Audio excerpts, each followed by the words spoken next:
안녕하세요. 까미맘의 인생 여행을 찾아주신 여러분을 축복합니다. 까미맘은 현직에 있는 공인중개사입니다. 본 채널에서는 여행과 반려견 또 일상 이야기를 공유하고 있는데요. 제가 공인중개사이니까 가끔 부동산 관련 컨텐츠도 올려드리겠습니다. 저희가 일상생활을 하면서 부동산 관련 이런 사고 때문에 마음 아리 하시는 분들이 꽤 많으세요. 그래서 실생활에 꼭 필요한 이야기들을 함께 좀 나눠야 되겠다는 그런 생각을 갖게 되었습니다.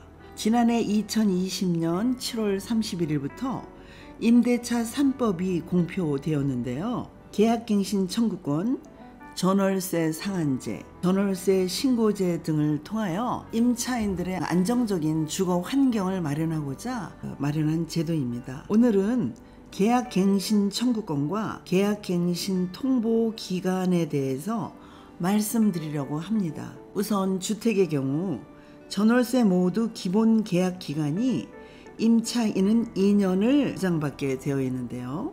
만일 계약 기간이 끝나고 2년 더 살 계획이라면 임차인께서는 계약 갱신 청구를 요구할 수 있는 것이 법적으로 마련되었습니다. 이 경우 임대인은 5% 이상의 임대료를 못 올리게 되므로 싸게 임대를 놓으셨다면 고통이 엄청 크게 되겠죠. 계약갱신 통보기간이 만기일 6개월에서 2개월 전으로 바뀌었습니다.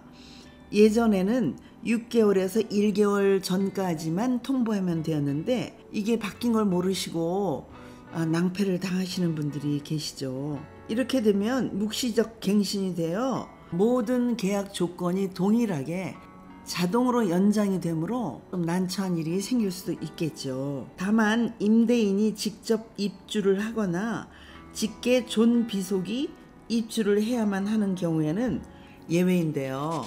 혹시 임차인에게 거짓말로 입주한다고 했다가 다른 사람에게 세를 놓게 되는 경우 손해배상 청구를 당할 수도 있습니다.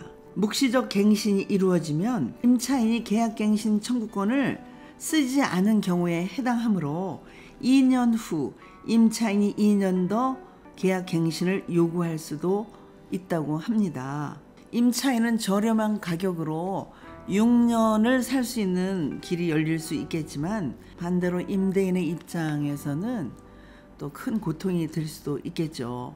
이 경우 손해배상 금액은 임대인과 임차인 간에 손해배상 금액을 협의할 수도 있고 계약 갱신 거절 당시의 월 단위 임대료, 전세금은 전액 월세로 전환하여 법정 전환율 4%를 적용하여 3개월에 해당하는 금액이나 임대인이 새로운 임차인에게 임대하여 얻은 월 단위 임대료 차액의 2년분에 해당하는 금액 또는 계약갱신 거절로 인해 임차인이 입은 손해액을 보상받을 수 있는데 이런 경우 입증하기가 쉽진 않을 것 같겠죠.